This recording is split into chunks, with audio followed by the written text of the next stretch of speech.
नमस्कार, न्यूज 18 के digital platform पर आपका बहुत स्वागत है। मैं हूं आपके साथ अंशिका पाठक। रूस और यूक्रेन के बीच तुर्की के शहर इस्तांबुल में हुई शांति वार्ता एक बार फिर बिना किसी नतीजे के खत्म हो गई। सोमवार को हुई इस बैठक में रूस ने ऐसी शर्तें रखी जिन्हें यूक्रेन ने सिरे से खारिज कर दिया। रूस ने मांग की कि यूक्रेन क्रीमिया और 4 अन्य इलाकों लुहांस्क, डोनेट्स्क, ज़पोरिजिया और खेरसोन को पूरी तरह से छोड़ दे, जो रूस ने 2014 से अपने कब्जे में ले रखा है। इतना ही नहीं, रूस ने यूक्रेन से अपनी सेना को सीमित करने, नाटो में शामिल न होने और रूसी भाषी लोगों के अधिकारों को संरक्षित करने की शर्त रखी है। रूस ने यह भी कहा कि यूक्रेन में रूसी भाषा को आधिकारिक दर्जा मिले और नाजीवाद की महिमा पर कानूनी रोक लगे।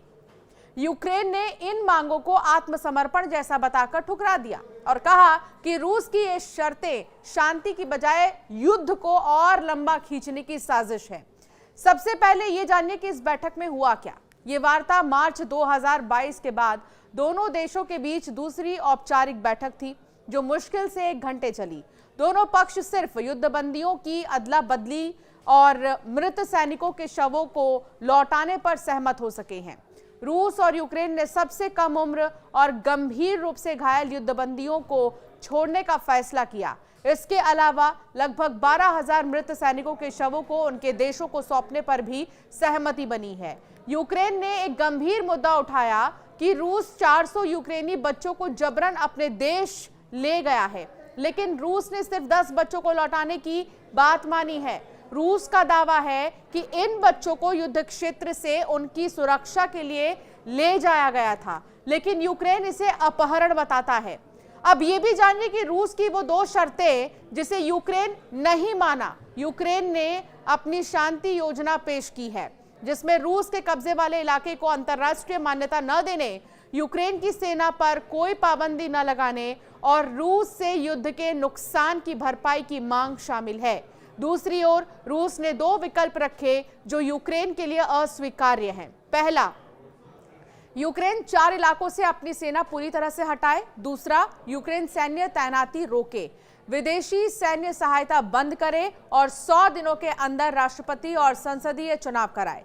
रूस ने यह भी सुझाव दिया कि कुछ इलाकों में 2-3 दिन का युद्ध विराम हो, ताकि मृत सैनिकों के शव इकट्ठा किए जा सके। अब एक सवाल यह है कि क्या ज़ेलेंस्की और पुतिन में फिर दोबारा बात होगी या इसे ही आखिरी समझें? तुर्की के राष्ट्रपति रेसेप ताइप एर्दोगन ने इस बैठक को सकारात्मक बताया और उम्मीद जताई कि वो रूस के राष्ट्रपति व्लादिमीर पुतिन और यूक्रेन के राष्ट्रपति व्लादिमीर ज़ेलेंस्की को एक मेज पर ला सकती है, जिसमें अमेरिका के राष्ट्रपति डोनाल्ड ट्रंप भी शामिल होंगे।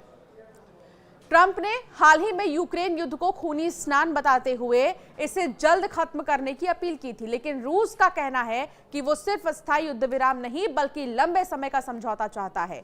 तो वहीं यूक्रेन का मानना है कि पुतिन शांति में दिलचस्पी नहीं रखते। एक तरफा बातचीत, एक तरफ तो बातचीत, दूसरी तरफ हमला लगातार जारी है। हाल ही में रविवार को यूक्रेन ने रूस के हवाई ठिकानों को निशाना बनाया, जिसमें 41 रूसी बम बरसाने वाले विमान तबाह हो गए। ये यूक्रेन का अब तक का सबसे तगड़ा हमला था।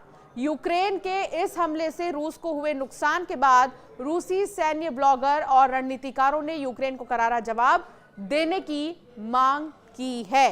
तो एक तरफ कोशिश ये हो रही है कि सीजफायर पर बातचीत हो जाए, ये युद्ध रुक जाए जो लंबे समय से चला आ रहा है, तो दूसरी तरफ हमले नहीं रुक रहे हैं। यूक्रेन की तरफ से हाल ही में जो हमला किया गया है वो रशिया के लिए बहुत ही ज्यादा खतरनाक और तगड़ा माना जा रहा है।